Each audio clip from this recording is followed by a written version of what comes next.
Hello friends, आपका स्वागत है हमारे इस यूट्यूब चैनल में। आज के इस वीडियो में हम देखने वाले हैं प्रकाश संश्लेषण, जो अध्याय 1 पादपों में पोषण एनसीईआरटी और अध्याय 6 पौधों में पोषण बिहार बोर्ड विज्ञान क्लास 7 में आता है। तो आइए पढ़ते हैं ऑनलाइन प्रकाश संश्लेषण। जैसा कि आप जानते हैं कि पोषण के बारे में हम पहले की कक्षा में पढ़ चुके हैं। इस बार हम पढ़ेंगे कि पोषण के अंतर्गत स्वपोषी पोषण जो होते हैं वो हरे पेड़ पौधों में होते हैं। इनके अंतर्गत हम प्रकाश संश्लेषण को पढ़ेंगे। क्योंकि पौधे जो होते हैं प्रकाश संश्लेषण प्रक्रिया के द्वारा ही अपना भोजन बनाते हैं। तो आइए देखते हैं। पत्तियों में एक हरा वर्णक होता है जिसे क्लोरोफिल कहते हैं। क्लोरोफिल सूर्य के प्रकाश सौर प्रकाश की ऊर्जा का संग्रह करने में पत्तियों की सहायता करता है। इस ऊर्जा का उपयोग जल एवं कार्बन डाइऑक्साइड से खाद्य संश्लेषण में होता है। क्योंकि खाद्य संश्लेषण सूर्य के प्रकाश की उपस्थिति में होता है, इसलिए इसे प्रकाश संश्लेषण कहते हैं। पौधों में विभिन्न रंगों का होना उनके वर्णक के कारण होता है और हरा वर्णक जो है पत्तियों में होता है, जिस कारण पत्तियों का रंग हरा होता है और इसे हम क्लोरोफिल कहते हैं। क्लोरोफिल क्या करते हैं? सूर्य के प्रकाश को पकड़ लेते हैं।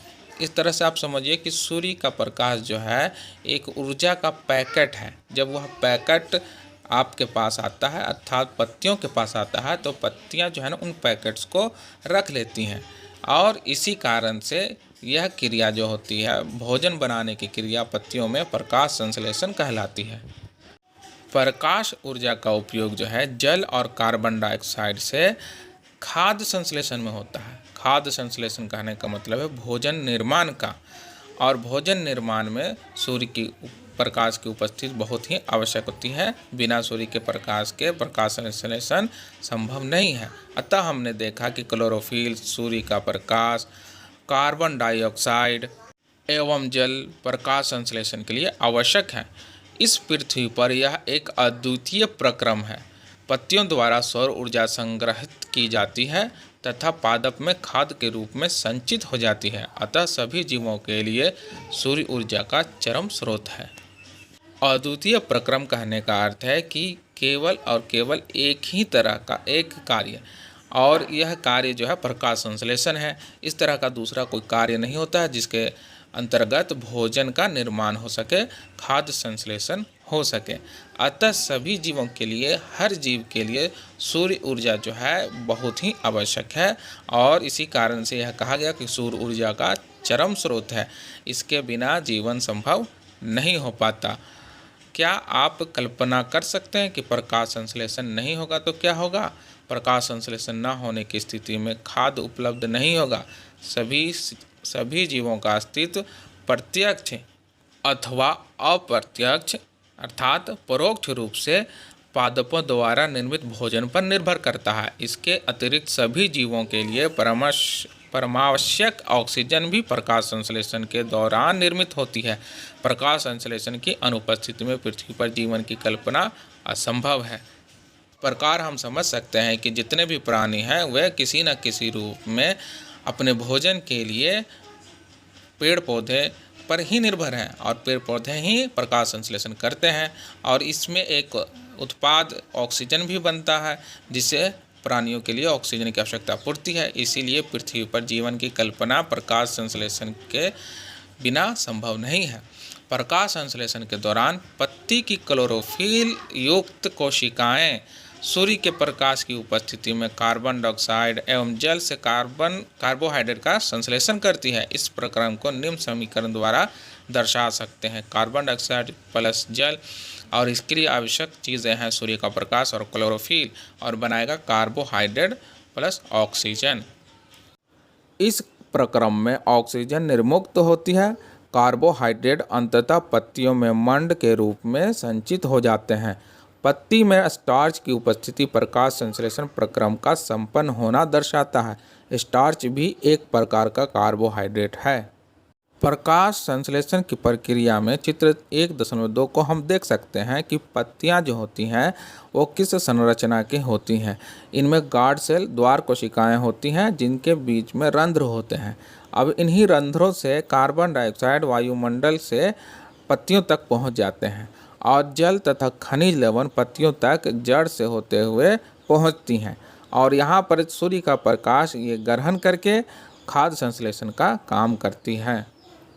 चित्र 1.3 यह दर्शाता है कि सूर्य का प्रकाश जो पत्तियों तक आती है और कार्बन डाइऑक्साइड वायुमंडल से पत्तियों तक पहुंचती है, जहां खाद्य संश्लेषण का कार्य होता है और पत्तियों में स्टार्च मंड जो है वो बनते हैं और साथ ही साथ वायुमंडल में ऑक्सीजन बाहर निकलते हैं। ये सारी क्रियाएं रंध्रों द्वारा होता है, स्टोमेटा के द्वारा होता है और गार्ड सेल इसमें मदद करती हैं।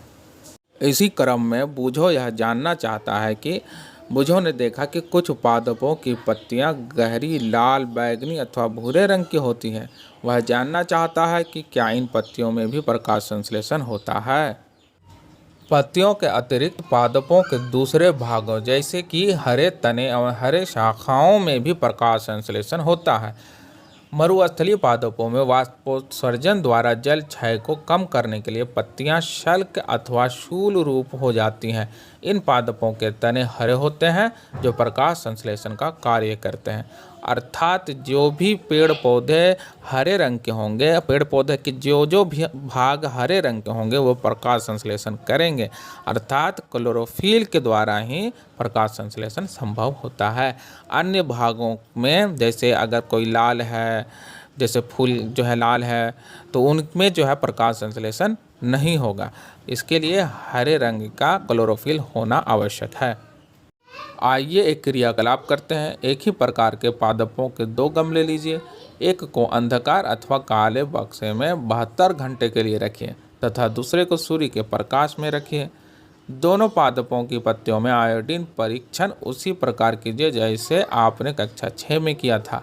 अपने अवलोकन को नोट कीजिए। अब इस गमले को जिसे आपने अंधकार में रखा था 3 से 4 दिनों के लिए सूर्य के प्रकाश में रख दीजिए तथा पुनः इसकी पत्तियों पर आयोडीन परीक्षण कीजिए। आप अपने परीक्षण अपनी नोटबुक में लिखें। इस परीक्षण में हम पाते हैं कि जिस गमले को अंधेरे में रखा गया था उनकी पत्तियां हरे रंग से परिवर्तित हो जाती है और सफ़ेद लिए हो जाती है या पीलेपन लिए हो जाती है। उसमें मंड नहीं होते हैं। इस प्रकार हम समझ सकते हैं कि प्रकाश संश्लेषण आवश्यक है मंड बनाने के लिए, कार्बोहाइड्रेट बनाने के लिए। फिर उसके बाद उस पेड़ पौधे को जिसे हमने अंधेरे में रखा था सूर्य के प्रकाश में 3-4 दिन रखने के बाद हम देखते हैं कि उनमें फिर से कार्बोहाइड्रेट बनना शुरू हो जाता है। इसके लिए हम परीक्षण करेंगे जिस प्रकार क्लास 6 में किए थे। आइए बूझो के एक प्रश्न का हल ढूंढते हैं। हरी पत्तियों के अतिरिक्त अन्य वर्ण की पत्तियों में भी क्लोरोफिल होता है, परंतु इन पत्तियों में उपस्थित लाल, भूरे अथवा अन्य वर्ण क्लोरोफिल के हरे रंग का प्रच्छादन कर देते हैं अर्थात ढक लेते हैं। चित्र 1.4 में से हम समझेंगे। इन पत्तियों में भी प्रकाश संश्लेषण होता है। अब इस बात को समझना होगा कि हरे पेड़ पौधे में जहाँ जहाँ भी हरे रंग का वर्णक दिखता है उनमें प्रकाश संश्लेषण होता है, परंतु कभी कभी कुछ पत्तियों में हरे रंग नहीं दिखते हैं। उनमें भूरे रंग, पीले रंग कुछ ज़्यादा दिखते हैं और हरे रंग का अस्तित्व पता नहीं चलता है। परंतु ऐसा नहीं है कि उसमें क्लोरोफिल मौजूद नहीं होता है, कुछ न कुछ उसमें क्लोरोफिल मौजूद होता है, जिस कारण उनमें प्रकाश संश्लेषण होता है और यह क्लोरोफिल के कारण होता है। परंतु यह क्लोरोफिल हमें पता नहीं चलता है क्योंकि इनमें अन्य रंग के वर्णक अधिक होते हैं और उनका अस्तित्व अधिक होने के कारण वह उसी रंग के दिखाई देते हैं। जैसा कि आप यहाँ पर देख सकते हैं, चित्र 1.4 में विभिन्न रंगों के पत्तियाँ हैं जिनमें अलग अलग तरह के रंग हैं, परंतु इनके अंदर भी कुछ न कुछ क्लोरोफिल मौजूद है जिसके कारण यहाँ प्रकाश संश्लेषण होता है। आइए अब आगे पढ़ते हैं। आपने गीली दीवारों पर तालाब अथवा ठहरे हुए जलाशयों में हरे अवपंखी काई जैसे पादप देखे होंगे। ये सामान्यतः कुछ जीवों की वृद्धि के कारण बनते हैं जिन्हें शैवाल कहते हैं। क्या आप कल्पना कर सकते हैं कि इनका रंग हरा क्यों होता है? इनमें क्लोरोफिल होता है जिसके कारण ये हरे दिखाई देते हैं। शैवाल भी प्रकाश संश्लेषण द्वारा अपना भोजन स्वयं बनाते हैं। अर्थात जो भी चीज़ आपको हरे रंग की पत्तियों के रूप में दिखे वो काई की तरह होते हैं और पानी में उगते हैं। वे शैवाल होते हैं और उनमें क्लोरोफिल होता है, जिस कारण से वो क्या होते हैं, प्रकाश संश्लेषण कर पाते हैं और अपना भोजन स्वयं संश्लेषित कर पाते हैं। इसी प्रकार कुछ जीवाणु भी अपना भोजन स्वयं संश्लेषित करते हैं। आइए अब देखते हैं आगे पादपों में कार्बोहाइड्रेट के अतिरिक्त अन्य खाद्यों का संश्लेषण। अभी आपने पढ़ा कि प्रकाश संश्लेषण प्रक्रम द्वारा पादप पौधे कार्बोहाइड्रेट का संश्लेषण करते हैं। कार्बोहाइड्रेट कार्बन, हाइड्रोजन एवं ऑक्सीजन से बनते हैं। इनका उपयोग खाद्य के अन्य घटकों के संश्लेषण में होता है, परंतु प्रोटीन नाइट्रोजनी पदार्थ है जिनमें कार्बन डाइऑक्साइड, कार्बन, ऑक्सीजन एवं हाइड्रोजन के अतिरिक्त नाइट्रोजन भी होते हैं। पादपों को नाइट्रोजन कहाँ से प्राप्त होती है? याद कीजिए, वायु में नाइट्रोजन गैसीय अवस्था में प्रचुर मात्रा में पाई जाती है, परंतु पादप इसका अवशोषण इसी रूप में नहीं कर सकते। मिट्टी में कुछ विशेष जीवाणु होते हैं जो गैसीय नाइट्रोजन को उपयोगी यौगिक में परिवर्तित कर मृदा में निर्मुक्त करते हैं। यह विलेय पदार्थ पादपों द्वारा जल के साथ अवशोषित कर लिए जाते हैं। संभवतः आपने देखा है कि किसान अपने खेतों में उर्वरक तथा खाद डालते हैं जिनमें नाइट्रोजनी पदार्थों की प्रचुरता होती है। इस प्रकार अन्य संगठकों के साथ पादपों की नाइट्रोजन की मांग की आपूर्ति हो जाती है। इसके पश्चात पादप खाद्य के अन्य संगठकों जैसे कि प्रोटीन एवं वसा का संश्लेषण करते हैं।